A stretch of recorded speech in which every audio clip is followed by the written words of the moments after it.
నమస్తే, నేను Chandana. Welcome to great Andhra big story. దాదాపు ప్రతి మధ్యతరగతి తెలుగు కుటుంబానికి ఒకటే కల, తమ పిల్లల్ని అమెరికా పంపాలని, వారిని తమకన్నా ఎంతో ఉన్నత స్థితిలో చూడాలని. దానికోసం తెలిసిన వాళ్ళ దగ్గర అప్పు చేసో, బ్యాంక్ లోన్ తీసుకునో, ఇల్లు తాకట్టు పెట్టో పై చదువులకి అమెరికాకి పంపిస్తుంటారు మన వాళ్ళు. అలా వెళ్ళిన పిల్లలు అక్కడ చదువు పూర్తవగానే అక్కడే ఉద్యోగాలు కూడా సంపాదించేస్తారని వీళ్ళ ఆలోచన. అసలు అమెరికాకి పంపడం అనేది అక్కడ పిల్లలు ఉద్యోగాలతో సెటిల్ అవ్వడం చూడాలనే తప్ప కేవలం చదువుకుని వెనక్కి వస్తారని మాత్రం కాదు. చాలా కాలం వరకు ఈ కోరికలు బాగానే తీరేవి. వీసా రావాలే కానీ అమెరికాలో చదవడం, అక్కడే ఉద్యోగం అన్నీ సజావుగా జరిగిపోయేవి. కానీ ఇప్పుడు అలా కాదు. అమెరికాలో ఉన్న ఉద్యోగావకాశాలకి, చదువుకోవడానికని అక్కడ ల్యాండ్ అవుతున్న విద్యార్థుల సంఖ్యకి ఏమాత్రం పొంతన ఉండట్లేదు. 10 మందిలో ఒకరికి ఉద్యోగం వస్తే గొప్ప అన్నట్టుగా ఉంది. మిగిలిన వాళ్ళు వెనక్కి రావటము, ఉద్యోగం వచ్చిందని తల్లిదండ్రులకు అబద్ధం చెప్పి అక్కడే ఇల్లీగల్ ఇమిగ్రెంట్స్ గా ఉండిపోవడమో ఆల్రెడీ జరుగుతోంది. అయినా పర్లేదు, పోటీలో నిలబడి లక్ పరీక్షించుకుందామనుకుంటే ఇప్పుడు కొత్త భయాలు పుట్టుకొస్తున్నాయి. అసలక్కడ చదువు పూర్తయ్యే వరకు అయినా సేఫ్ గా ఉంటారా అనే అనుమానాలు వస్తున్నాయి. అమెరికాలో క్రైమ్ అంతలా పెరిగిపోయింది. గన్ కల్చర్, డ్రగ్స్, రోడ్ యాక్సిడెంట్లు, సైబర్ నేరాలు, ఇల్లీగల్ ట్రాప్లు, ఇలా అన్ని భారతీయ విద్యార్థులను చుట్టుముట్టేస్తున్నాయి. అమెరికాలో మగ్గింగులు కామనే. అదే ఎదురుపడి తుపాకీ నెత్తికి గురిపెట్టి ఉన్నదంతా దోచుకోవడం. అయితే అలాంటివి జరగడానికి కొన్ని ఏరియాలు ఉండేవి. అటు వెళ్లకుండా ఉంటే సరిపోయేది. కానీ ఇప్పుడు అలా కాదు. ఎక్కడికైనా ఎవడైనా వచ్చి ఉన్మాదంగా కాల్పులు జరపొచ్చు, డ్రగ్స్ మత్తులో పాశవికంగా ప్రవర్తించవచ్చు. సెక్యూరిటీ సిబ్బంది, పోలీసులు అప్రమత్తమయ్యేలోపే జరగాల్సిన ఘోరాలు జరిగిపోతున్నాయి. ఇక్కడ విద్యార్థులనే కాదు, జనరల్గా ప్రజలందరికీ భయాలున్నాయి. అయితే విద్యార్థులు కొన్నింటికి సాఫ్ట్ టార్గెట్స్ అవుతున్నారు. ముఖ్యంగా అమెరికా అనగానే చాలా సేఫ్ దేశమని, ట్రాఫిక్ రూల్స్ ఖచ్చితంగా పాటిస్తారని, హైటెక్ పోలీసులు ఉంటారని అనుకోవటం సహజం. ఆ ధైర్యంతోటే అమెరికాకు వచ్చిన విద్యార్థులు కాస్తంత ఏమరపాటుగా రోడ్ల మీద నడవచ్చు. కానీ పొంచుకొచ్చే ప్రమాదాలు కార్ల రూపంలో వస్తున్నాయి. ఈ మధ్యన జాహ్నవి కందుల అనే తెలుగమ్మాయిని ఒక పోలీస్ ఆఫీసరే తన కారుతో వేగంగా వెళ్తూ గుద్ది చంపేశాడు. కనీసం పశ్చాత్తాపం కూడా పడలేదు. ఆ వీడియో వైరల్ కూడా అయింది. చాక్లెట్లు అమ్ముతున్నట్లుగా డ్రగ్స్ అమ్ముతున్నారు అమెరికాలో. సాధారణంగా డ్రగ్స్ అనేవి పౌడర్ గాని, సిగరెట్లలో గాని మాత్రమే ఉంటాయనుకుంటారు చాలా మంది. కానీ అచ్చుగుద్దినట్టు అందమైన ర్యాపర్లో మంచి బ్రాండ్ నేమ్ తో చాక్లెట్ లాగా ఉంటున్నాయి. డ్రగ్స్ లీగల్ కాబట్టి బహిరంగంగానే వాటిని షాపుల్లో అమ్ముతోంటే ట్రై చేయటం అసలేమీ తప్పే లేదన్నట్టుగా అనిపిస్తోంది వాతావరణం. విద్యార్థులకి సరదాగా ట్రై చేయాలనిపించి ఒక చాక్లెట్ మొత్తం నోట్లో వేసుకుంటే అది అధిక డోస్ అవ్వచ్చు. వెంటనే ఎటువంటి తేడా అనిపించకపోవచ్చు. ఏమీ అనిపించట్లేదని మరొక చాక్లెట్ కూడా నమలొచ్చు. ఫలితంగా అత్యధిక డోస్ ప్రభావం గంటన్నర తర్వాత శరీరం మీద పడి చనిపోతున్నారు కూడా.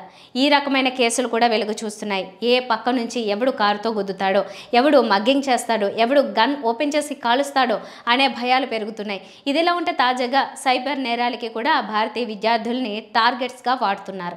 కొందరు నేరగాళ్లు అమెరికాలోని కొంతమంది అమ్మాయిలను ఎంచుకుంటున్నారు. వాళ్ల మూవ్మెంట్స్ ని అన్ని గమనిస్తున్నారు. ఒకరోజు కాల్ చేసి వాళ్ళ వివరాలన్నీ ఫోన్లో చెప్పి చంపుతామని బెదిరిస్తున్నారు. ఎవరికన్నా చెప్పినా కూడా చంపుతామంటున్నారు. ఫోన్ హ్యాక్ చేశామని, ఎవరికి మెసేజ్ చేసినా కూడా తమకు తెలిసిపోతుందని నమ్మబలుకుతున్నారు. సహజంగానే అమ్మాయిలు ఇలాంటి వాటికి భయపడతారు. చంపకుండా వదిలేయాలంటే ఇంత డబ్బనో, కొన్ని షాపింగ్ వోచర్స్ నో వెంటనే తీసుకొచ్చి ఫలానా చోట డస్ట్బిన్ లో వేయమంటున్నారు. అలా వేసిన సొమ్మునో, సరుకునో, వోచర్నో పట్టుకురమ్మని భారతీయ విద్యార్థులను వాడుతున్నారు. తాము చేస్తున్నది క్రైమ్ అన్న విషయం తెలియకో, కేవలం సాయం చేస్తున్నామనుకునో, డబ్బుకు ఆశపడో లేక భయపడో ఆ పని చేసి క్రైమ్ లో విద్యార్థులు కూడా భాగమవుతున్నారు. పోలీసులు ఎంటర్ అయి ఈ కేసును ఛేదించే క్రమంలో క్రైమ్ లో కొరియర్స్ గా వీళ్లు దొరుకుతున్నారు. ఇంకేముంది, దేశం కాని దేశంలో కఠినమైన జైలు శిక్ష ఖరారు. ఎంత జాగ్రత్తగా ఉందామనుకున్నా కొందరు వ్యక్తులు జాగ్రత్తగా ఉండనీయకుండా ప్రమాదాల్లోకి, నేరాల్లోకి లాగుతున్నారు. ఎవరిని నమ్మాలో, ఎవరిని నమ్మకూడదో తెలియట్లేదు. ఇక్కడే సెటిల్ అయినా మన తెలుగు వాళ్ళనే నమ్ముకుని బతుకుదామన్నా వీళ్లల్లో కూడా కొందరు దొంగ వెధవులు ఉంటున్నారు. పర్వాలేదని చెప్పి కొన్ని పనులు చేయిస్తారు. చేశాక చాలా కాలానికి కానీ తెలియట్లేదు చేసింది క్రైమ్ అని. నా వరకు ఇక్కడ సెటిల్ అవ్వాలని లేదు. నాన్న ఎడ్యుకేషన్ లోన్ తీసుకుని పంపారు. ఎలాగో అలా చదువు పూర్తి చేసుకుని ఇండియా వెళ్ళిపోయి అక్కడే జాబ్ చేసుకుంటూ ఆ లోన్ తీర్చుకుంటాను. అమెరికా అంటే నాకు మోహం పోయి భయం మిగిలింది అని చెప్తున్నాడు నితిన్ కుమార్ అనే హైదరాబాద్ నుంచి వచ్చి కాలిఫోర్నియాలో చదువుతున్న విద్యార్థి. ఇదిలా ఉంటే శ్రేయాస్ రెడ్డి అనే 19 ఏళ్ల విద్యార్థి న్యూయార్క్ లో అనుమానాస్పద స్థితిలో చనిపోయి కనిపించాడు. శ్రియా అవసరాల అనే విద్యార్థిని కార్ యాక్సిడెంట్ లో జార్జియాలో చనిపోయింది. అచ్యుత్ అనే మరొక విద్యార్థి న్యూయార్క్ లో బైక్ యాక్సిడెంట్ లో మరణించాడు. నేను ఎన్నో ఆశలతో ఇక్కడికొచ్చాను, కానీ పరిస్థితులు చూస్తుంటే భయమేస్తోంది. చదువుపై ఫోకస్ చేయలేకపోతున్నాను అని రాహుల్ శర్మ అనే విద్యార్థి చెప్పాడు. జి కృష్ణారెడ్డి అనే మరొక విద్యార్థి యాక్సిడెంట్లు మాత్రం దారుణంగా జరుగుతున్నాయి. నా ఫ్రెండ్ ఒక అమ్మాయిని కారు గుద్దేసింది, బతికింది కానీ పెద్ద ప్రమాదమే అని చెప్పాడు. వైష్ణవీరావు అనే అమ్మాయి, నేను ప్రతిరోజు ఇంటికి ఫోన్ చేస్తున్నాను. నాకు అమ్మా నాన్నలకు కూడా మనశ్శాంతి లేదు. చదువుకని వచ్చాం, కానీ అసలు సేఫ్టీయే ఇప్పుడు ప్రయారిటీ అవుతోంది అని చెప్పింది.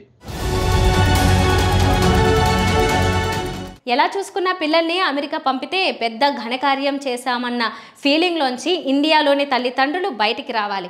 ప్రతి తల్లిదండ్రులకి తమ పిల్లలు బుద్ధిమంతులుగానే కనిపిస్తారు, కానీ ఆ టీనేజ్లో వారి బుద్ధి వారి మాటే వినకపోవచ్చు. డ్రగ్స్ రుచి చూడాలనిపించవచ్చు. ఎవరి కారు ఎక్కి స్వేచ్ఛగా అమెరికా రోడ్ల మీద వేగంగా ప్రయాణం చేయాలనిపించవచ్చు. మంచిగా మాట్లాడుతున్న వారి మాటలు విని మోసపోవచ్చు. చేస్తున్నది క్రైమ్ అని తెలియకుండా ఏ క్రైమ్లోనో ఇరుక్కోవచ్చు. ఏ షాపింగో చేసి పొరపాటున బిల్ కట్టకపోయినా దొంగలుగా ముద్రపడి అరెస్ట్ అయ్యి ఊచలు లెక్క పెట్టొచ్చు. ఇలా అనేకం జరుగుతున్నాయి. ఈ మధ్యనే 2 తెలుగు అమ్మాయిలు ఒక షాపింగ్ మాల్లో బిల్ కట్టకుండా పారిపోతున్నారని కేసు బిగించి అరెస్టు చేశారు. ఆ వీడియో విపరీతంగా వైరల్ అయింది. ఆ పిల్లలు ఏ వివరణ ఇస్తున్నా పోలీసులు వినలేదు. కోర్టులో చెప్పుకోండని చెప్పి చేతులు వెనక్కి పెట్టి సంఖ్యలు వేసి మరీ తీసుకుపోయారు. ఆ వీడియో వల్ల ఇండియాలో ఆ పిల్లల కుటుంబాలకు అప్రదిష్ట మిగిలింది. పైగా అమెరికాలో పొరపాటున కేసులో ఇరుక్కున్నా కూడా లాయర్ని పెట్టుకోవాలంటే కోట్లు ఖర్చు పెట్టుకోవాలి. అమెరికా మునిపటిలా లేదన్నది మాత్రం సత్యం. ఎక్కడికక్కడ క్రైమ్ పెరిగిపోయిందన్నది నిజం. డ్రగ్స్, గన్ కల్చర్ స్వైర విహారం చేస్తున్నాయన్నది వాస్తవం. కనుక విచ్చలవిడిగా డబ్బుండి నేరపూరితమైన వాతావరణమైనా సరే తమ పిల్లలకేం కాదులే అనే నమ్మకమున్న వారైతే పిల్లల్ని అమెరికాకి పంపించేమో తప్ప తక్కిన వాళ్ళు 10 సార్లు ఆలోచించుకోవాల్సిన పరిస్థితి. ఇది వాళ్ళ బిగ్ స్టోరీ. మరిన్ని టాపిక్స్తో కలుద్దాం. నమస్తే.